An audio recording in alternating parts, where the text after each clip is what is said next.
Godzilla Filius in Monster Planet, although defeated, proved to be a dominant force. Extremely powerful to his own right, this son of Godzilla stood about 50 meters tall, while the legendary version of Godzilla stood roughly 100 meters tall. You see, the word Filius is Latin for son, and in the Monster Planet film, we later found Godzilla Filius's father to be Earth Godzilla, who stood 300 meters tall and had greater adaptive traits and powers. But this video is about Filius and how he compares to Legendary's version of Godzilla. Filius, throughout the Monster Planet film, was extremely hostile toward humanity, making efforts to attack them on sight and cause destruction to both their lives and their technology. This seems to be contrary to how Legendary's Godzilla was portrayed. Although he did cause some destruction to the environments around him, he never seemed to actively seek out humanity and their way. In fact, Legendary's version of Godzilla looked onto the humans at the end of the film in a rather peaceful sort of sense, and walked away from the final battle scene after destroying the Muto, only to swim on toward the sunset. According to various news stations, this Godzilla was even recognized as the savior of humanity,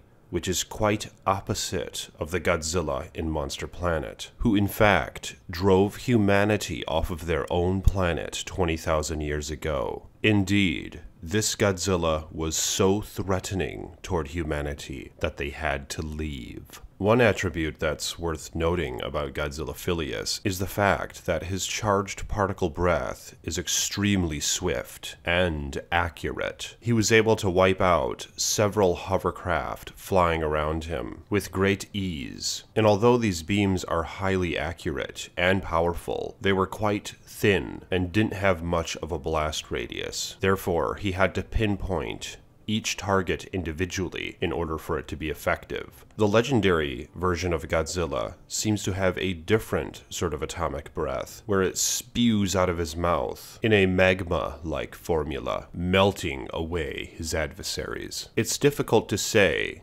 which of these two Godzillas has the more powerful atomic breath, as the Mutos, who fought the legendary Godzilla, emitted an EMP field around them, which very well might have weakened his atomic breath ability to some extent, to where we might not have ever seen it at its full power. Yet, anyway. Godzilla Filius also has regenerative properties, and an energy shield that he is able to surround himself with. Now this ultimately became his weakness as humanity discovered how to penetrate this shield. They found an organ within his body through X-ray screenings that was able to project this type of shield. Therefore, they penetrated his body and shot off EMP blasts within him, which ultimately brought him to his demise. The legendary version of Godzilla is indeed an apex predator, a highly evolved prehistoric creature, and although he wasn't very hostile toward humanity, the risk level in which he possesses might be great, as his true power remains to be seen. He did prove, however, to be an excellent melee fighter, beating both Mutos to the ground, only using his atomic breath as a last resort. He also proved to be very durable, taking on wave after wave of military fire, seemingly being immune to it, or at the least, highly resistant. But what do you guys think about these two Godzillas? And which one do you think is ultimately the more dominant force of nature? Let me know in the comment section below, and like this video if you haven't yet. I am the Iceman.